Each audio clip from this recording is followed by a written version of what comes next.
नवगोट जी सरकारी अस्पताल आवाम लाइ बेलाभ बढ़ियल।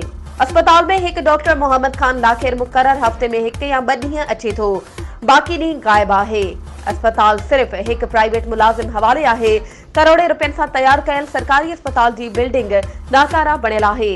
अस्पताल जे ॿियनि घर में डॉक्टराणी ऐं चौकीदार मुकर्रर न हुअण करे बिल्डिंग मां चोर लखें रुपयनि जा दरियूं ऐं गंदे पाणी जा पाइप चोरी थी विया।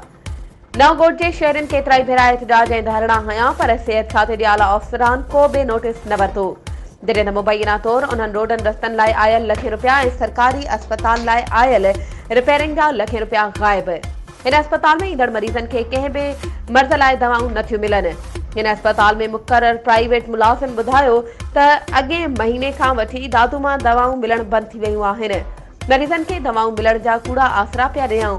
अॻे हफ़्ते DHO दादू नवगोट जी सरकारी अस्पताल जे विज़िट कई हुई, शिकायतूं कयूंसीं, पर को बि क़दम न खंयो वियो आहे।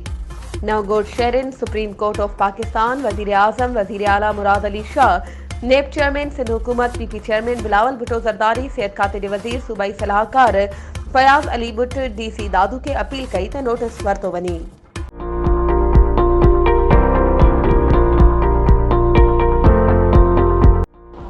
CN न्यूज़ प्लस के समूरी सिंध जे तमाम शहरनि मां मेहनती ऐं पढ़ियल लिखियल नौजवान ऑनलाइन मार्केटिंग लाइ घुर्जनि था।